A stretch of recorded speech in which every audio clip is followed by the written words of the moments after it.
And lastly, what I'll say is that I'm tired of the sustainable fashion theme. Oh my God, take that to the global north. We do not need that in Africa. By sheer design of the supply chain in most of Africa, your shit's gonna be sustainable. It's gonna be sustainable regardless.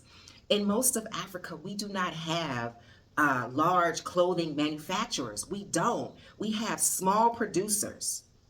We have designers and tailors who are either working by themselves or they have a few helping hands. They are making things based on order. They don't have a stock room full of shit that they got to put on sale because it's not selling. By sheer design of the supply chain in Africa, it's sustainable. I'm so tired of going to these fashion shows where they're trying to dress up a burlap sack. Take that to the global north where you have the largest consumers, the most wasteful consumers on the planet. I'm tired of that. No more.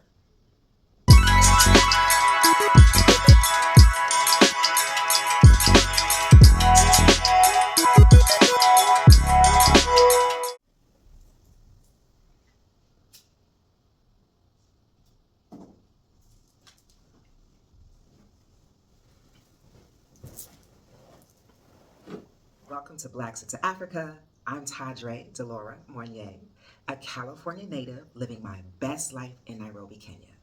Thank you for coming along for the ride. I hope that you are informed, entertained, and inspired to Blacks into Africa.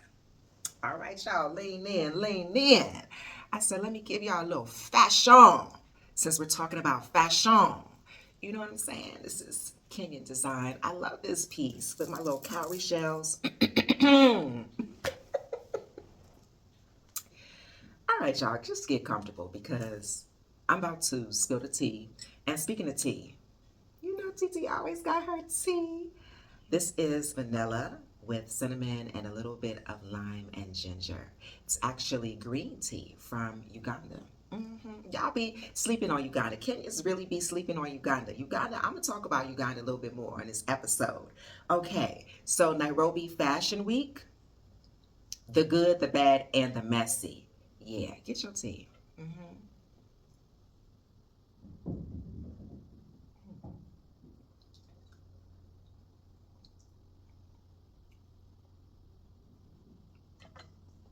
All right.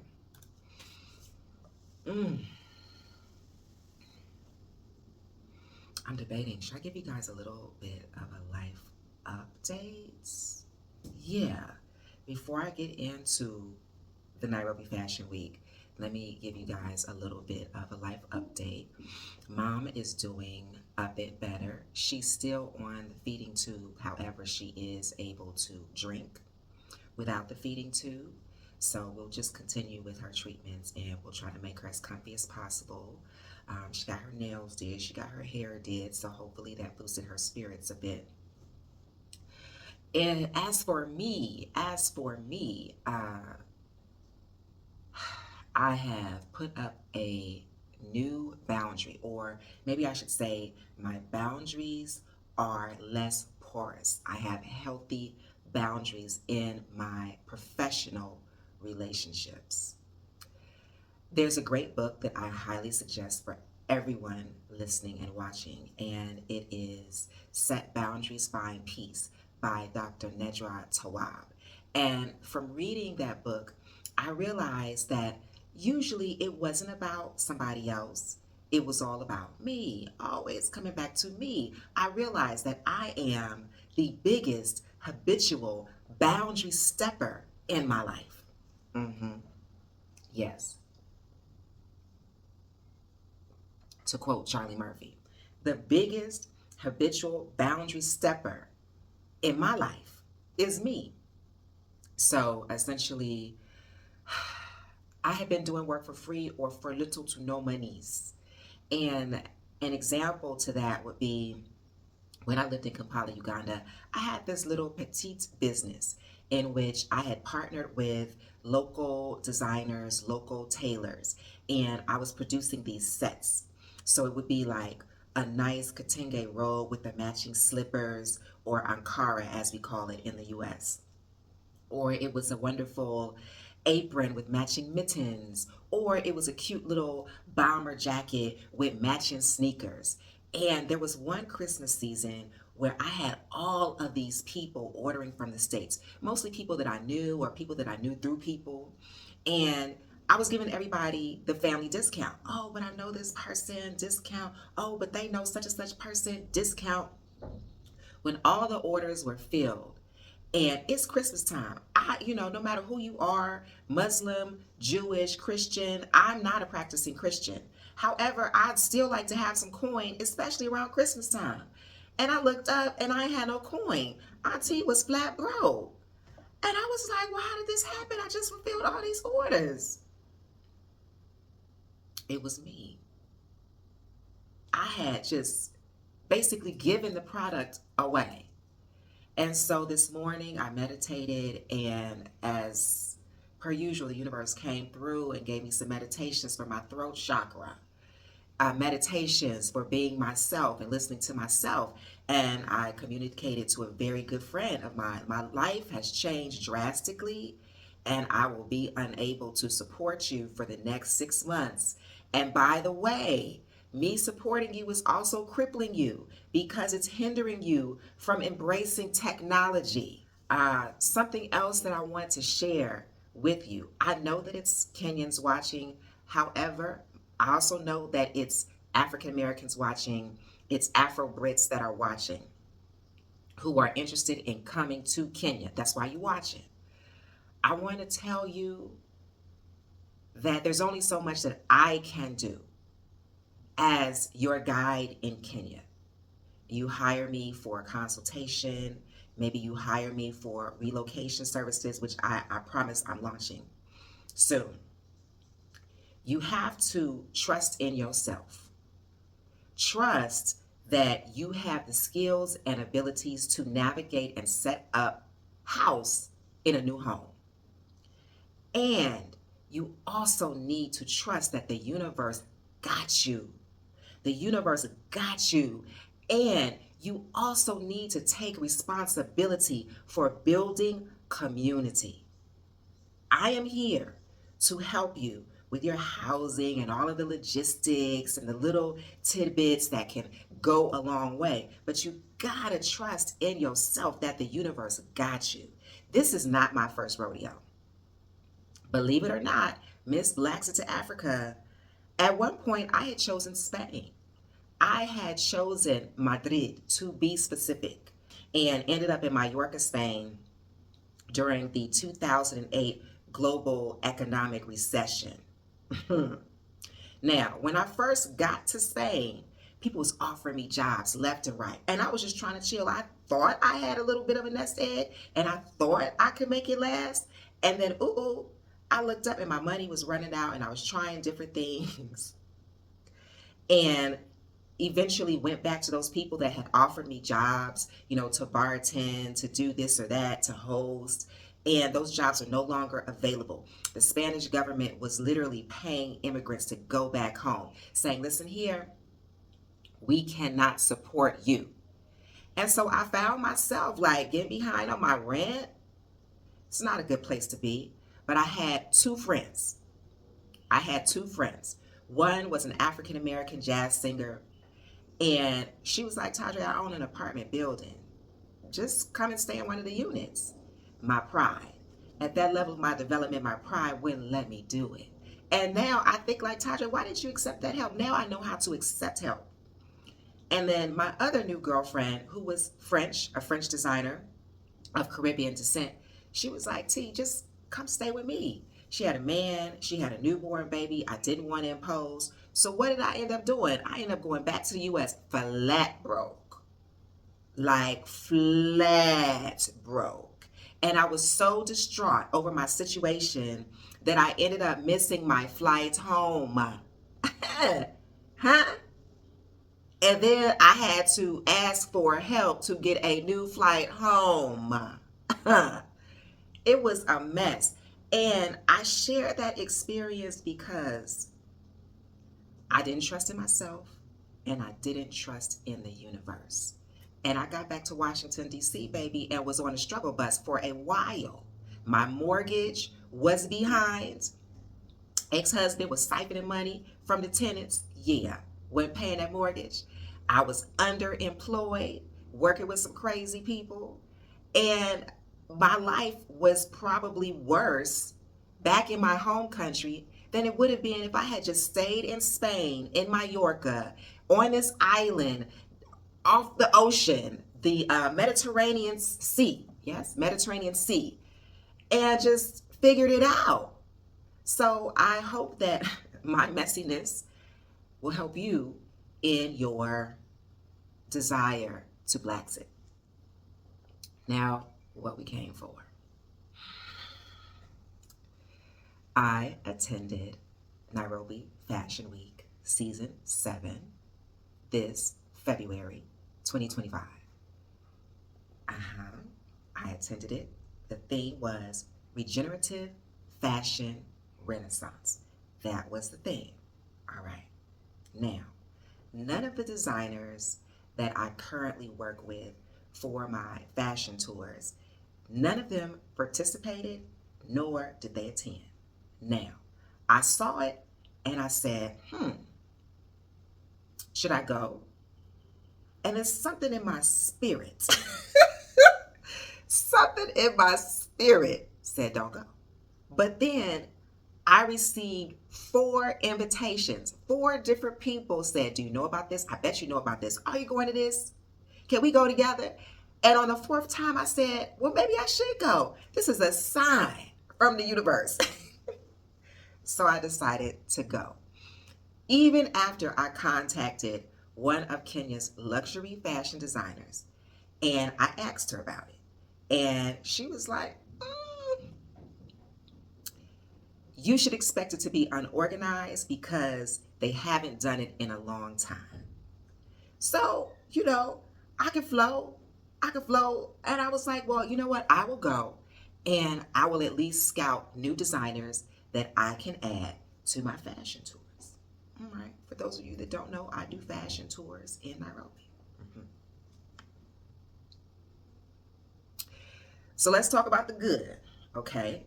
The good is that I did discover some new designers. That's why I go to fashion shows. Like it's lovely to enjoy the free cocktails and to have like a night of fashion. It's lovely to enjoy the appetizers. But what I'm really looking for are fashion designers that have not only the capability, but the infrastructure to support what I'm trying to do. Because a lot of times I find that these designers are making conceptual clothing that the average person is not wearing. And also, like, there's nowhere to go and shop. Like, they don't have a stockist. And it's just like, okay, well, how do we get in touch and how do you make this thing? Okay, it's only couture. All right, that's fine for you. However, that doesn't work for my business, in which I have clients that might only be in Nairobi for 2 days, or they may only be in the country for a week. Okay, so that was the good. I discovered Yugi. So you might know her from Wildlife. She produces a collection or a fashion brand called Wildlife, which you can get at Alchemist. And also out in Karen, she has a little store at what is it called? It's called the House of Wonders or House of Treasures, I think it's called. So quiet as kept, she does a lot of the printing for local designers. And her stuff is unique. It's different. So now she's created her own designs, which is her own namesake, Yugi. And I really like what I saw there. Then there's Oculta. Oculta is a Colombian designer. And so because I went with 2 Colombians, they were really excited to go. And we stayed to the very last designer. And Oculta happened to be the very last designer. I really liked her things. So I would like to add her to my fashion tour. However, I don't see where she has stockists in Kenya. So I reached out to her just to see, do you have stockists in Kenya where I can actually take guests? And then the last person that I was really impressed by for my needs, because there were others that were doing wonderful work. However, because of my demographic, I couldn't really see how they would fit. However, Eva Wambutu, Listen, TT loves a good denim on denim. And because of the theme, what was it? Regenerative Fashion Renaissance. Because of the theme, she took denim. And we have a lot of secondhand here. I could go into that. Basically, all of the stuff that you donate to Goodwill and other entities like Goodwill winds up here.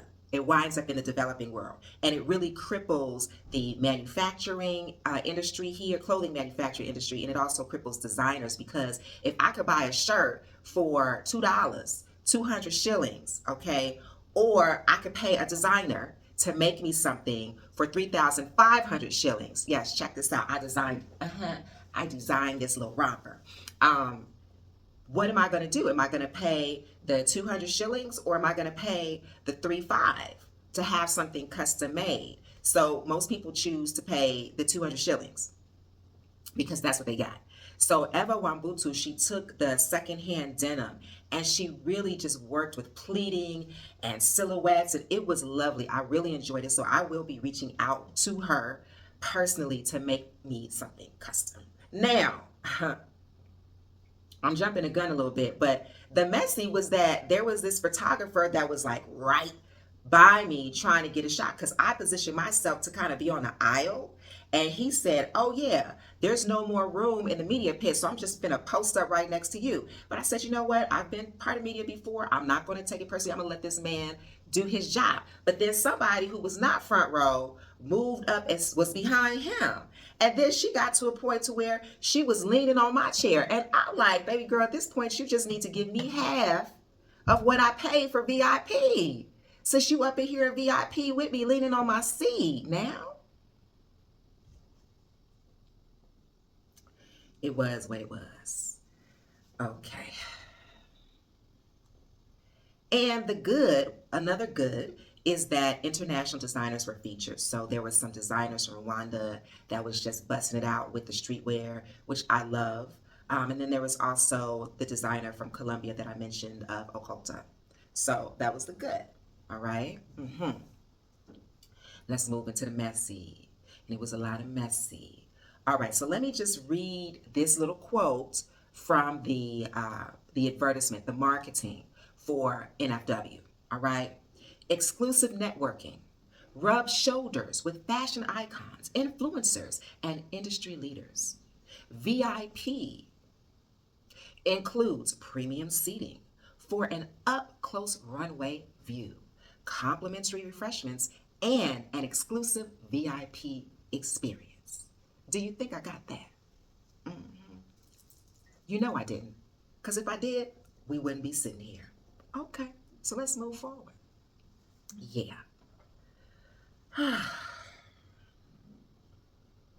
We paid for, I'm sorry. So we paid 4,500 for VIP, which admittedly is not a whole lot as far as fashion shows go, even in Kenya, or we'll say even in East Africa. It's not a whole lot, but we paid it, expected a VIP experience.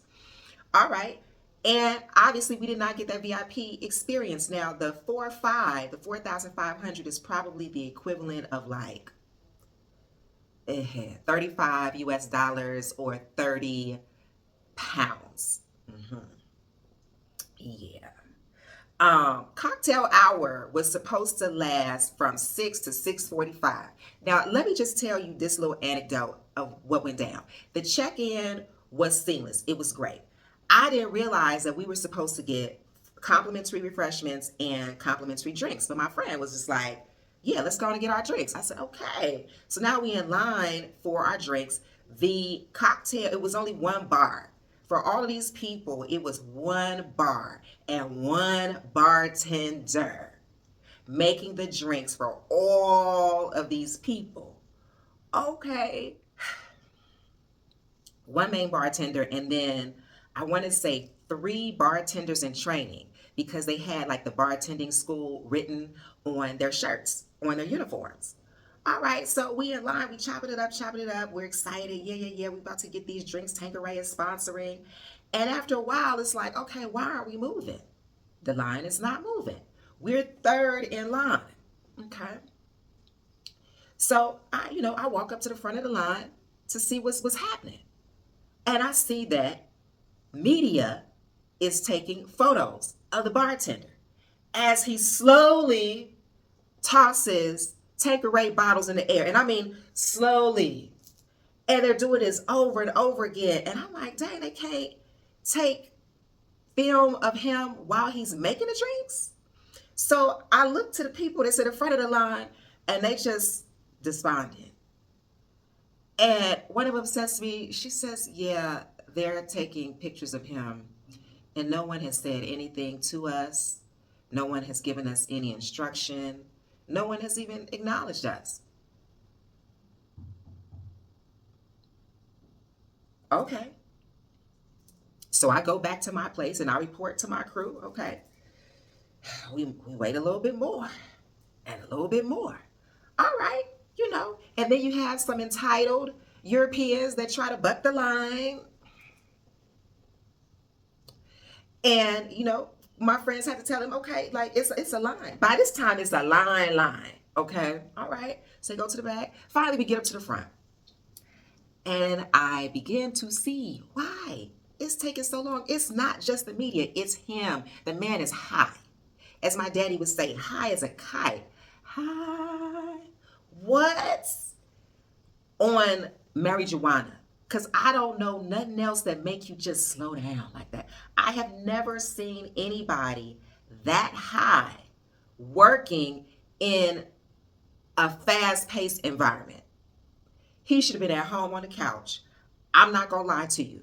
So the man, he was mumbling. He was saying something. None of us understood what he was saying.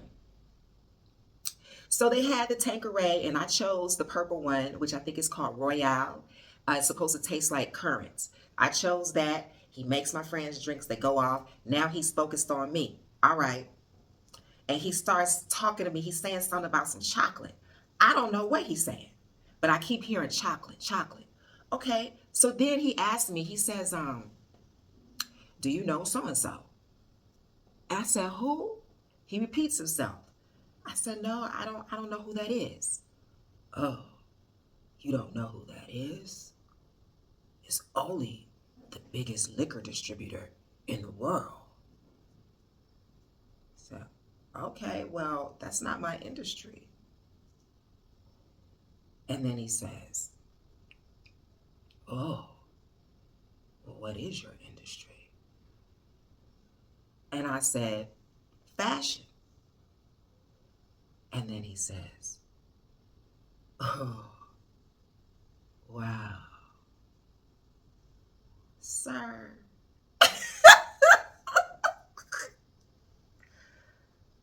Sir. So the assistant bartenders, they are frazzled. They don't know what to do. They have picked up on what's going down, but maybe they're not full-fledged bartenders, so they can't really intervene. So they doing things like trying to find the ice, setting up the cups so that they can move through and just get the people in and out. But the bartender is not even moving fast enough to do it. He can't find a Sprite. He can't find a tonic. So then he tells me what he's going to make me. He's going to add some Coke and some this and some that. And I was like, no to the Coke. Don't add no Coke to my Royale Tanqueray. Okay. So I'm just like, at this point, let me just get my little drink in my flimsy little plastic cup and be on my way. So then he goes to grab an orange slice with the tongs. And he's moving slow, y'all. He is moving slow. Let me use my cup as an example, okay? He's going for the orange and somehow misses the cup. His assistant grabs his wrist and slowly leads him to the cup of orange slices. He picks it up and then he drops it in his cocktail he was making for me. And sis says, real low,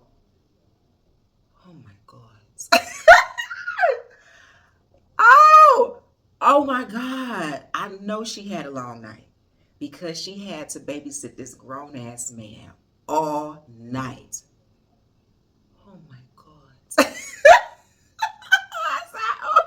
I just grab my little drink and I keep it moving. But me being the person that I am, I go over to the people giving out the tickets and I alert them to the fact that the bartender, your only bartender for all of these people, is high. Okay? Thinking that they will get it together. They did not.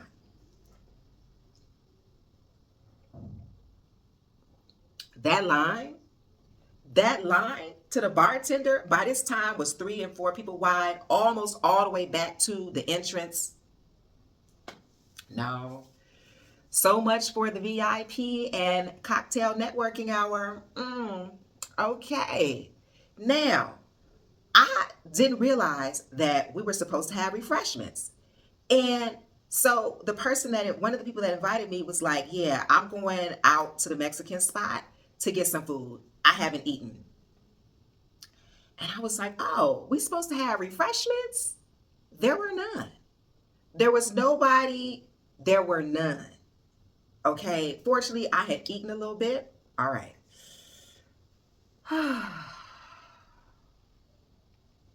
By the way, I reached out to Nairobi Fashion Week on their socials. And I was like, yo, this is what happened.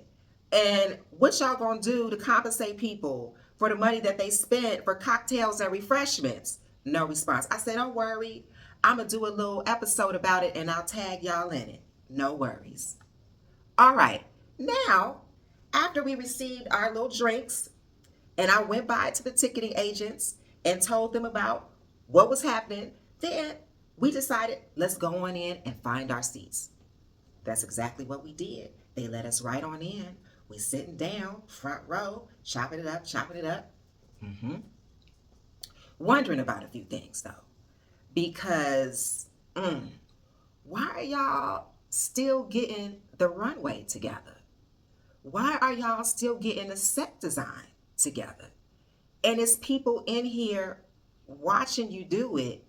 And now it's time for the fashion show to start. They had like basically an MFA or what do you call that? Basically MFA wood runway. Okay. It was ground level. And then there were these guys putting this white vinyl, I want to call it a vinyl or a very thin plastic film over top of it. And they weren't doing a very good job at it. And I was worried for the models. Like, I hope it's not slippery. Yeah. And then if you've ever seen someone make a floral arrangement, maybe artificial, where they had that green foam and then you just stick the floral stems into the foam. Okay, that's what they had lining both sides of the runway. I started to take a photo, but I said, you know what? That's wrong. That's wrong, Tadre. Don't do that. Okay. So you had like bunches of baby's breath stuck into this foam, and it was just kind of leaned onto the MFA runway. And for the people who are sitting front row, you could see the foam. There was nothing concealing the foam. It would have been nothing to maybe take some fabric and conceal the foam. Aha. Okay, fine. Let's see what they're going to do. As long as the models is safe, we good. All right. So we chopping it up, and we wondering like why this stuff is being done while we sitting here. And then the MC gets on the mic and basically tells us we got to go.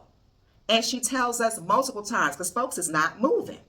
So I'm looking at cues from the other people, the other attendees, and nobody else is moving. So I'm not going to move. This man sitting across from me, he looked at me. He said, I'm with you. I said, okay.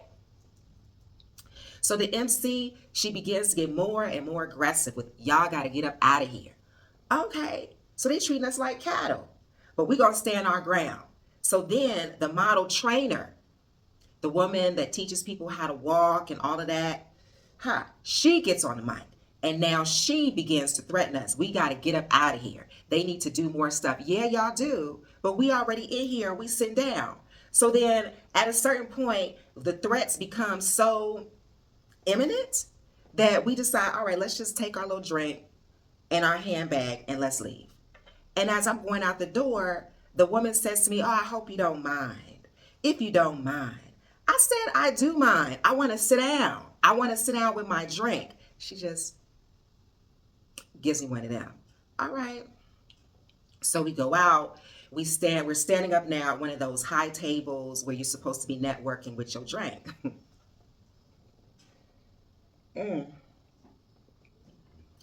So my friend says, as soon as you see that door open, we're going to go to the door. We're going to go back to our seats. Because the way this thing is going, if you relax, if you linger, more than likely you won't have them good front row seats the next time you go back in there. So we start seeing people going through the door. So she says, come on, let's go. We go over there and they, you can't come in. But I just see people come in. Oh, they work here. Oh, okay. Then I see them let in some older white folks. They look to be baby boomers. Oh, they work here too? No, they don't. All right, well, let us in. Oh, no. So we playing, I'm saying all this, but we're kind of jovial at this point because it's like, what you gonna do? You can't force the issue, right? So I'm like, listen, we aunties and uncles, we want to sit down. They just giggling, they laughing. Let us sit down. So I said, you let the white people in? Why you let the white people in? You won't let us in. Now they uncomfortable. I said, oh, you're not confident enough to say no to them, but you can say no to me. What? So eventually, folks just bum rush and they just going in. Mind you, this is after the start time of the fashion show. Now, in all honesty, I don't really expect things to start on time here. We be on CP time for real. That's colored people time in the US, African time in Africa. All right. Definitely be on Africa time and CP time. However, I don't expect to be treated like cattle, to be threatened to get up out my seat when you already asked me. You allow me to come in. Another point to me that was a bit messy was the MC was not dressed in anything sustainable. She wasn't dressed according to the theme. She had this platinum blonde, bob, straight wig with the beach waves. She had that. If she was going for like an Afro-futuristic look, I would have said, okay, maybe like a platinum blonde Afro wig or Afro textured wig, like something that was in alignment with the theme, but no. And her dress was like a black sequins ball gown. None of the designers dressed her. And she's up here talking about sustainable fashion when she's not wearing sustainable fashion. Okay. And lastly, what I'll say is that I'm tired of the sustainable fashion theme. Oh my God, take that to the global north. We do not need that in Africa. By sheer design of the supply chain in most of Africa, your shit's gonna be sustainable. It's gonna be sustainable regardless. In most of Africa, we do not have large clothing manufacturers. We don't. We have small producers. We have designers and tailors who are either working by themselves or they have a few helping hands. They are making things based on order. They don't have a stock room full of shit that they got to put on sale because it's not selling. By sheer design of the supply chain in Africa, it's sustainable. I'm so tired of going to these fashion shows where they're trying to dress up a burlap sack. Take that to the global north where you have the largest consumers, the most wasteful consumers on the planet. I'm tired of that. No more. Oh. So the designers, they did the best they could with what they had. And as someone who has been in the fashion industry at one level or another, I understand that this is a lot of work. Not just organizing, but as an independent designer, it's so much work. And a lot of times people come out in the red. I've seen designers have to file for bankruptcy, go out of business. It's supposed to be great for your marketing. You get what I'm And so I feel for designers that have to foot the whole cost. There are some designers that are invited and their expenses are paid, but then most designers, they have to foot the cost to fly in, to fly their garments in, like, to pay for, the makeup and the hair and all of that. It's definitely a labor of love. And it's a marketing event that sometimes does not yield the results that they expect. So no shade to the designers, but these organizers, what happened? This is season 7. Y'all have done this before. Was there a change of the guard? Did you lose funding? What happened from 6 to 7? Or was 1 to 6 always disorganized and disappointing? One of the things that is remarkable to me is how there's a segment of Kenyans that looks down on Ugandans.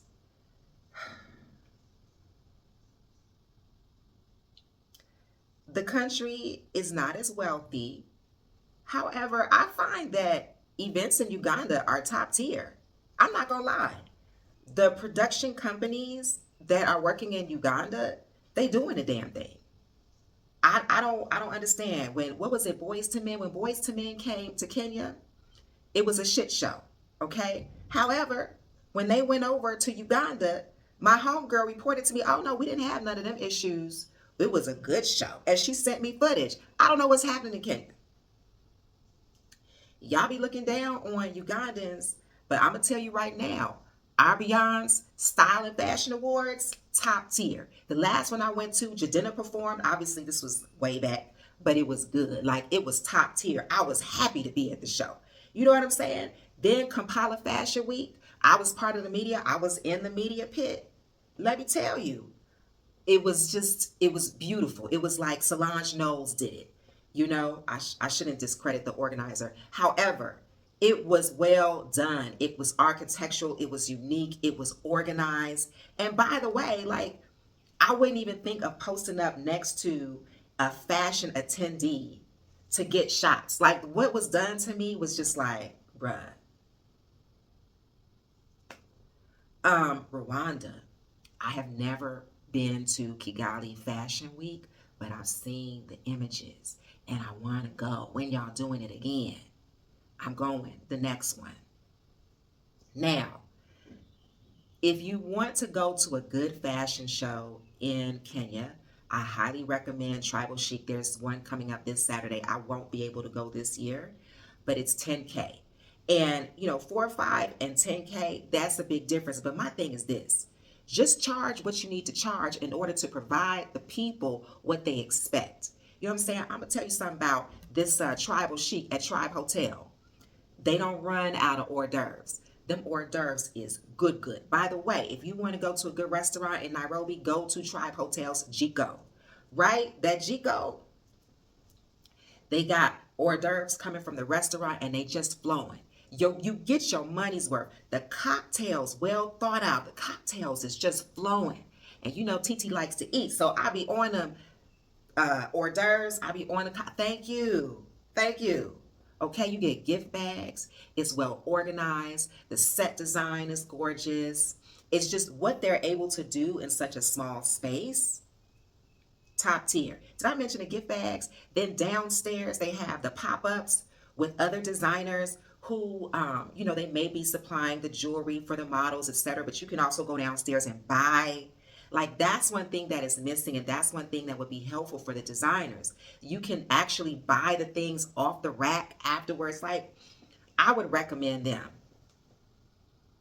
And then there's Kibera Fashion Week. I follow them on Instagram and I have not been able to catch it. I want to catch it. I met one of the organizers at, what is it called? Something like Things We Make in Kenya or Makers in Kenya. Anyway, I met one of the primary organizers of Kibera Fashion Week, and I hear it's a good one. And for those of you that don't know, Kibera is the largest slum in Africa. Slum is really a British term. However, the more politically correct term would be informal settlement, like a favela in Brazil. It's the largest one in Africa, and they have a fashion week. Yeah. So I want to do that one.